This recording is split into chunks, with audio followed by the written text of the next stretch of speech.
해주십니다. 첫 아들을 낳아 강보로 싸서 구유에 뉘었으니 이는 여건에 있을 곳이 없음이러라. 그 지역의 목자들이 밤에 밖에서 자기 양떼를 지키더니 주의 사자가 곁에 서고 주의 영광이 그들을 두루 비추매 크게 무서워하는지라. 전사가 이르되 무서워하지 말라. 보라, 내가 온 백성에게 비칠 큰 기쁨의 좋은 소식을 너희에게 전하노라. 오늘 다윗의 동네에 너희를 위하여 구주가 나셨으니 곧 그리스도 주시니라. 너희가 가서 강부에 써서 구유에 뉘어 있는 아기를 보리니 이것이 너희에게 표적이니라 하더니 호련히 수많은 전군이 그 천사와 함께 하나님을 찬송하여 이르되 지극히 높은 곳에서는 하나님께 영광이요 땅에서는 하나님이 기뻐하신 사람들 중에 평화로다 하니라. 아멘. 아멘. 할렐루야. 우리 한번 인사하겠습니다. 주의 이름으로 사랑하고 축복합니다. 오늘도 또 온라인으로 또 유튜브로 예배하는 분들에게도 동일한 하나님의 은혜가 함께 하시기를 주의 이름으로 축복합니다. 내일이 무슨 날이죠? 기쁜 성탄입니다. 우리 한 번 더 우리 메리 크리스마스 먼저 인사하겠습니다. 메리 크리스마스.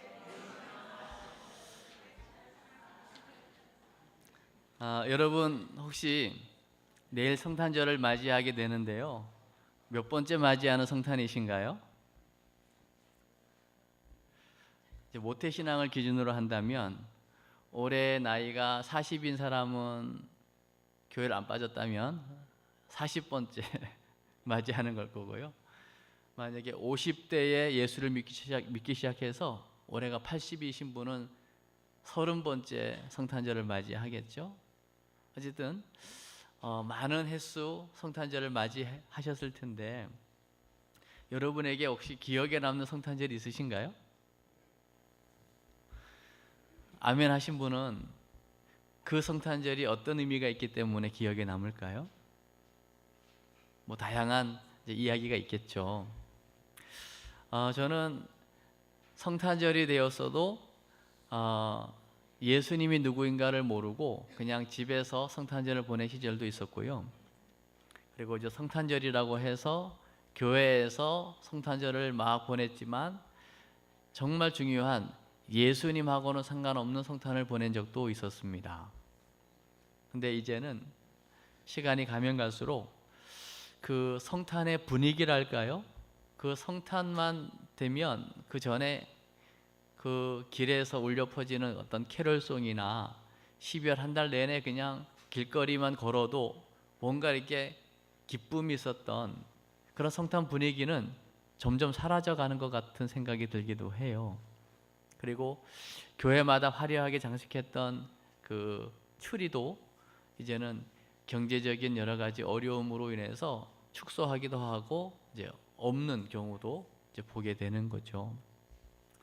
뭐 환경은 바뀔 수 있고요, 눈에 보이는 것은 뭐 다양하게 변화될 수 있지만 그러나 한 가지 분명한 것은 성탄절의 주인공 되시는 예수가 누구인가라고 하는 그 복음의 본질은 한 번도 바뀐 적이 없는 줄 믿습니다. 그게 중요한 거죠. 아무리 화려한 성탄절, 아무리 그냥 기쁜 성탄을 보냈을지라도 예수님이 누구인가를 알지 못하는 성탄을 보냈다면 그건 예수님하고는 상관없는 성탄이 될 겁니다. 그래서 오늘 화려하진 않아도 또 뭔가 예전 같은 분위기는 없을지라도 오늘 이 귀한 예배를 통하여 정말 예수님이 누구인가를 바로 알고 그 예수님 때문에 큰 기쁨을 누리는 복된 성탄을 맞이할 수 있기를 주의 이름으로 축복합니다. 여러분, 바로 알면 아는 만큼 우리에게 큰 기쁨이 생깁니다. 모르면 몰라서 많은 손해를 보는 거예요. 그 어떤 그 배를 타는 어떤 분이요, 그 배값에 그 이제 크루즈 여행으로 치면 예를 드는 거예요. 정확하진 않지만 그 배값이 비싸지만 그 배값 안에 모든 그 안에서 필요한 것을 다 누릴 수 있는 것이 다 포함된 금액이라고 할 때에 그걸 모르면 그냥 잠만 자고 먹고 싶은 것도 못 먹고 굶을 수가 있는 거죠. 그러나 그 배 티켓 안에 먹는 거, 자는 거, 수영하는 거, 레저를 즐길 수 있는 모든 것이 다 있는 걸 알았다면 그만큼 많은 혜택을 누릴 수가 있는 거죠.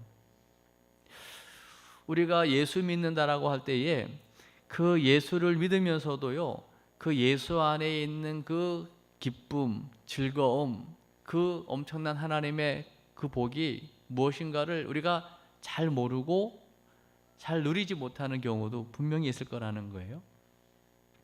오늘 말씀을 한번 확인하면서요, 오늘 그 말씀의 배경은 여러분 팍스 로마라고요, 모든 평화 로마로부터, 그러니까 로마의 지배를 받는 시대이기 때문에 힘을 가진 로마에 의하여 모든 것이 좌지우지되는 그런 시대였거든요. 그러나 진정한 힘, 진정한 평화는 그 힘에서 오는 게 아니죠. 오늘 그 막강한 힘을 가진 로마의 가이사 아구스도, 그 엄청난 힘을 가진 황제의 명령이면 누구든지 순종을 해야만 되는 그런 시대인 거예요. 그때의 내린 명령이 뭐냐면 천하로 하여금 다 고향에 가서 호적하거라, 호적하게 만드는 명령을 내렸는데요.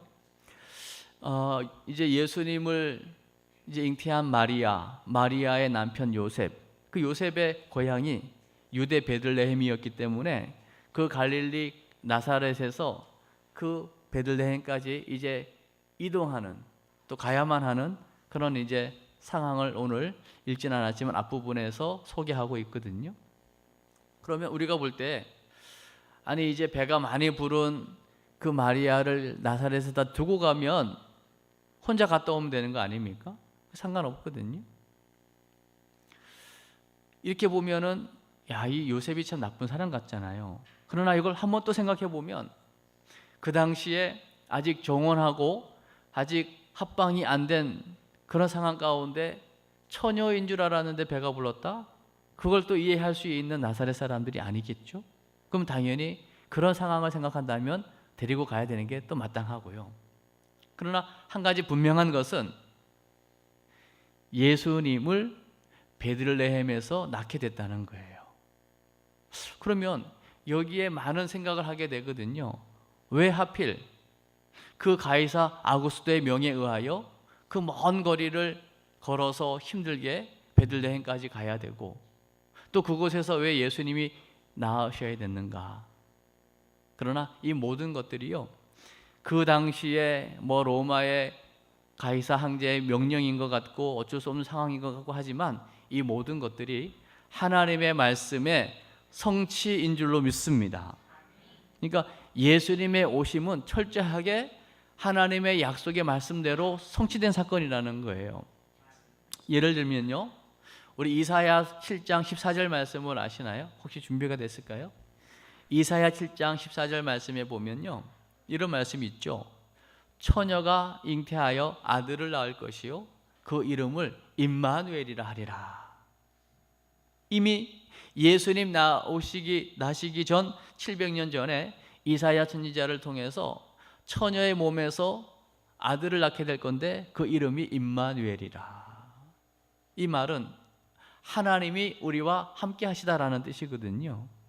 그러니까 눈에 보이지 않는 하나님, 그러나 분명히 살아계신 그 하나님이 우리와 함께 하는 방법이 뭐냐면, 임마누엘 하는 방법이 뭐냐면 처녀의 몸에 잉태되어 이 땅에 아기 예수로 오시는 것이었습니다. 그래서 마태복음 1장에 보면 그 처녀가 잉태하여 아들을 낳았는데 이름을 예수라 하라. 그는 자기 백성을 저희 죄에서 구원할 자이심이니라. 구원자로 오실 예수님을 미리 얘기하고 있고요. 또 미가서 5장 2절 말씀을 보면요, 혹시 준비가 됐나요? 미가서 5장 2절 한번 같이 읽겠습니다. 시작. 베들레헴 에브라다야, 너는 유다 족속 중에 작을지라도 이스라엘을 다스릴 자가 내게서 내게로 나올 것이라. 그의 근본은 상고에 영원에 있느니라. 유다 지역 중에서도 가장 작은 고을 베들레헴에서 이스라엘을 다스릴 자가 나올 것이라고 미리 미가 선지자를 통해서도 예언하고 있는 거예요.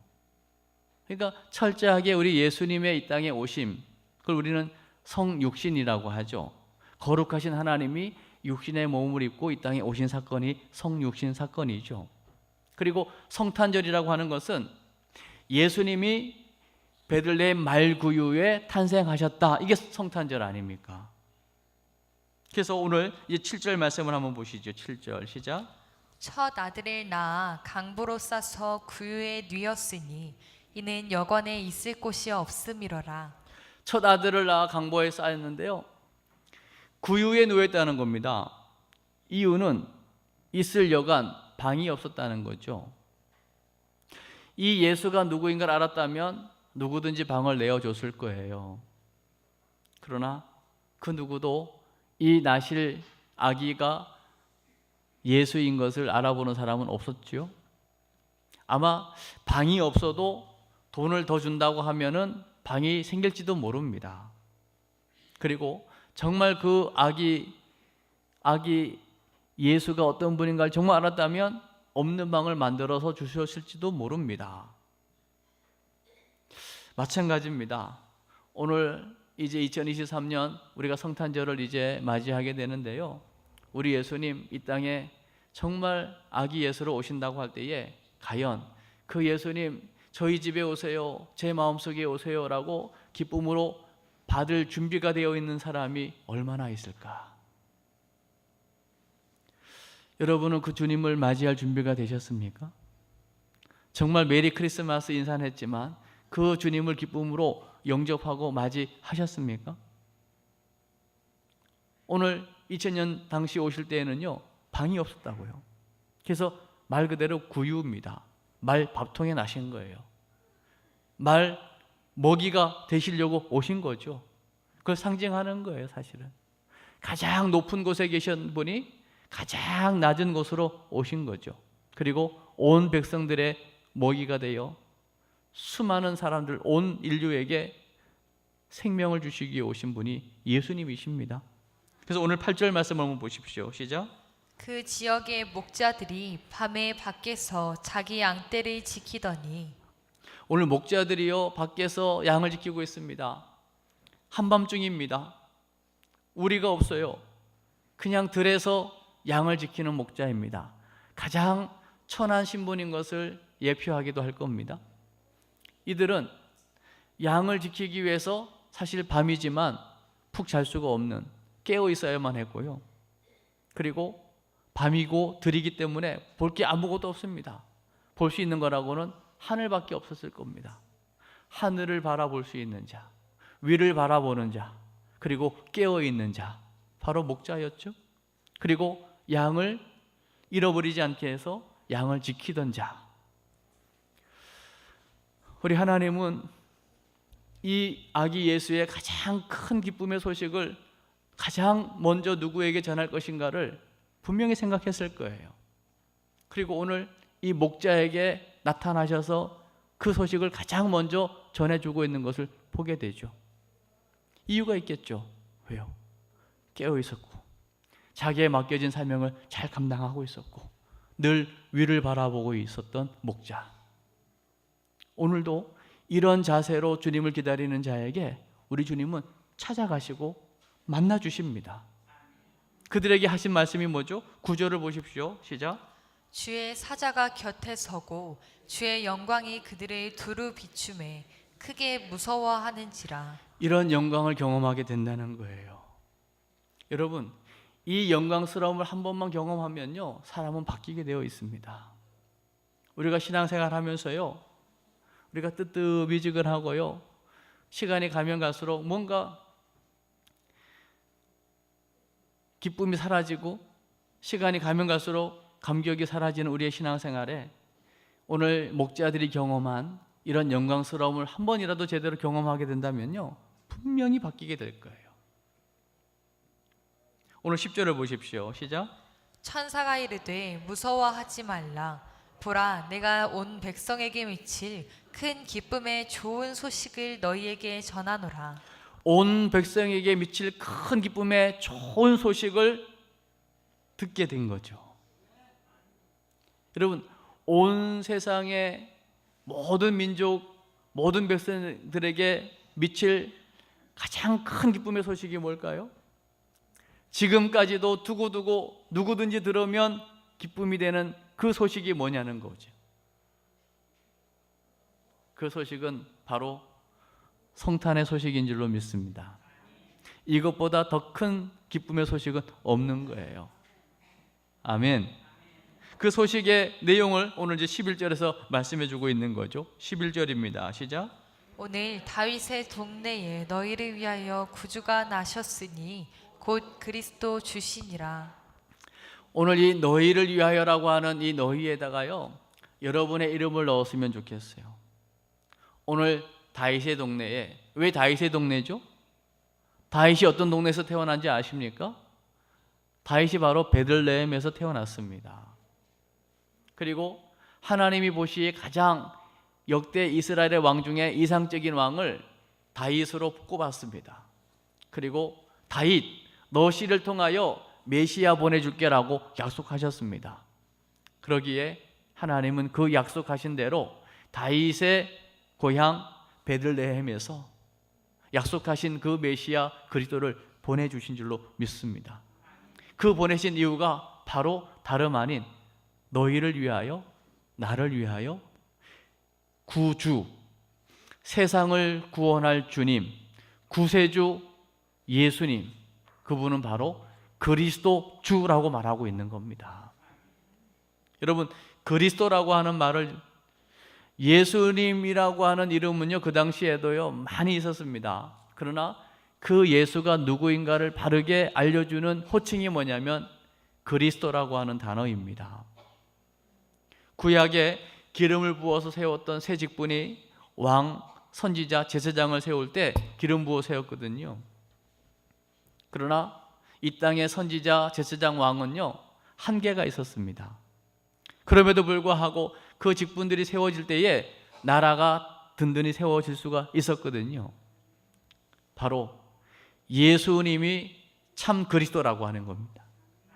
그 예수님만이 하나님을 떠난 백성들에게 하나님 만나는 유일한 참 선지자가 되시고, 그 예수님만이 죄와 저주 가운데 살아가는 우리에게 십자가의 죽음을 통하여 완벽한 죄를 사해 주실 참 제사장이 되시고, 지금도 눈에 보이지 않게 악한 마귀 사단은 끊임없이 성탄의 기쁨을 막 갖다 주고 성탄의 즐거움을 막 만끽하게 하면서 사실은 정말 중요한 복음을 알지 못하도록, 성탄의 주인공이신 예수님만 알지 못하도록 만드는 이 사단의 계략과 전략이 있거든요.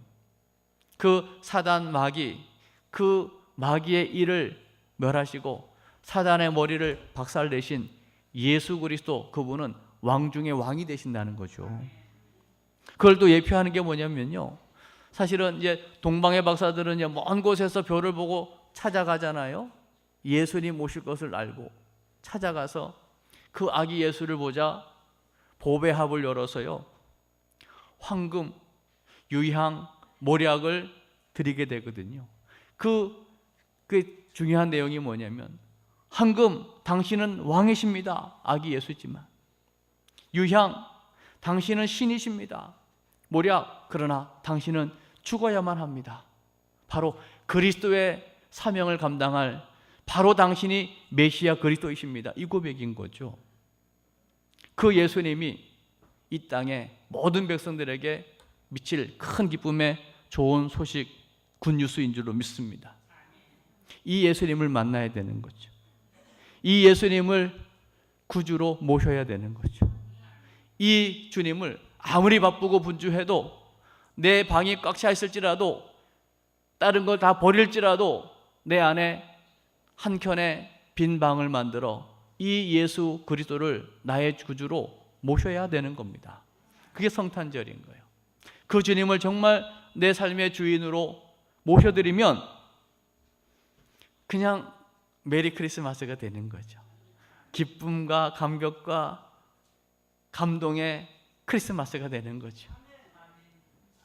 할렐루야. 그래서요, 오늘 12절 말씀을 보십시오. 시작. 너희가 가서 강보에 쌓여 구유에 뉘어 있는 아기를 보리니 이것이 너희에게 표적이리니라 하더니. 할렐루야.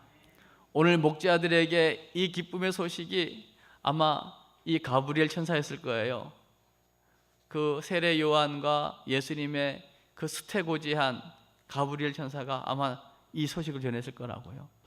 근데요, 이 천사와 천군, 여러분, 성경에서 말하는 천군은요, 강력한 힘입니다. 천군이 역사했다, 이미 게임은 끝난 거예요. 천군이 나타났다, 이미 이긴 겁니다. 천군, 천만 천사, 죽지도 않고 여전히 지금도 살아서 하나님의 자녀들을 섬기는 종이 천사의 존재이잖아요. 그 수많은 천군 천사가 오늘 가장 기쁜 소식을 오늘 목자들에게 전했을 때에 이 목자들은 그 기가 막힌 광경을 보고 기가 막힌 소식을 듣고요, 가만히 있을 수가 없어서요, 그 즉시로 달려갑니다. 예수님이 나실 구유를 향하여. 명예, 인기, 나름대로의 세상 성공 다 필요합니다.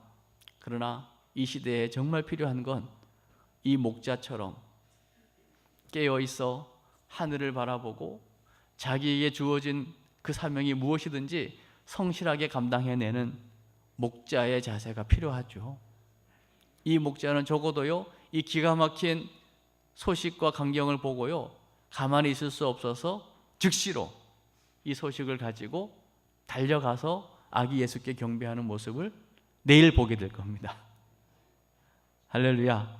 이게 바로 이 시대에 성탄을 맞이하는 우리의 자세가 되어야 할 줄로 믿습니다. 오늘 13절을 보십시오. 시작. 후련히 수많은 천군이 그 천사와 함께 하나님을 찬송하여 이르되. 할렐루야. 여러분, 성탄의 주인공이신 예수님이 누구인가를 알면요, 터져나오는 게 뭐냐면요, 찬송입니다. 그 찬송도요, 어떤 찬송이냐면요, 오늘 14절 시작. 지극히 높은 곳에서는 하나님께 영광이요 땅에서는 하나님이 기뻐하신 사람들 중에 평화로다 하니라. 할렐루야. 지극히 높은 곳에서는 하나님께 영광이 되고 땅에서는 하나님이 기뻐하신 사람들 중에 평화가 되는 사건이 뭐냐면 우리 예수님의 탄생 사건인 거예요. 할렐루야. 이 성탄의 기쁨이 여러분에게 이런 기쁨이 되시길 바랍니다. 여러분, 영광이라고 하니까요, 우리는 영광하면 늘 높은 거, 엄청난 걸 우리는 생각하는데요, 진짜 영광은요, 가장 높으신 분이 가장 낮아지는 것 또한 영광입니다. 빌립보서 2장에 보면 우리 예수님이 하늘 보자 영광을 버리시고 이 땅에 내려오신 것을요, 자기를 비워 종의 형체를 가지셨다, 하나님과 동등됨을 취할 것으로 여기지 아니하셨다라고 말씀하고 있는 거예요. 가장 낮아지신 거예요. 아예 자기를 하나님이라고 하는 그 자체를 비워버리신 거예요. 그래서 구유로 오신 거예요. 구유에 오셨고 베들레헴에 오신 거예요. 여러분, 베들레헴의 뜻을 알죠? 벳이라고 하는 것은요, 집이라는 뜻이고요, 레헴은 떡이라는 뜻이거든요. 베들레헴은 떡집이에요. 떡집. 우리 예수님이 왜 떡집에 구유에 오셨을까요? 하늘로부터 오신 그 예수님은 베들레헴 떡집에 생명의 떡으로 오셔서 말구유, 말처럼 정말 고집스럽고 불순종하는 인생들을 구원하기 위하여 가장 낮은 모습으로 이 땅에 오신 줄로 믿습니다. 그래서 그 가장 낮아지신 그 영광을 깨달아 아는 사람들에게 임하는 게 뭐냐면 평화라고 하는 겁니다. 주님을 우리의 마음의 빈방에 모셔드리고 그 주님이 누구인가를 깨달아지는 사람에게 임하는 것이 평강입니다. 그러니까 주님을 통해서 하나님과의 관계가 회복되지 않으면 절대 우리 안에 평화가 임할 수 없다는 거예요. 그래서 이번 성탄에는요, 뭐 화려하지 않아도 분주함을 좀 내려놓고요, 정말 여러분 안에 그리스도께서 이 땅에 오신 기가 막힌 낮아지심의 영광을 바르게 깨달아서 그분을 모신 여러분의 심령에 주어지는 참된 평화, 참된 평강, 참된 기쁨, 참된 만족, 참된 즐거움이 넘쳐나는 복된 성탄을 여러분 만끽하게 되시기를 주의 이름으로 축복합니다. 그래서 오늘 제목을 한번 읽어 주십시오. 제목입니다. 시작. 다시 한번요. 모든 사람을 위한 복음. 누구라고요? 예수 그리스도. 이 제목을 꼭 기억하시고요. 모든 사람 안에 바로 저와 여러분이 포함이 되는 거예요.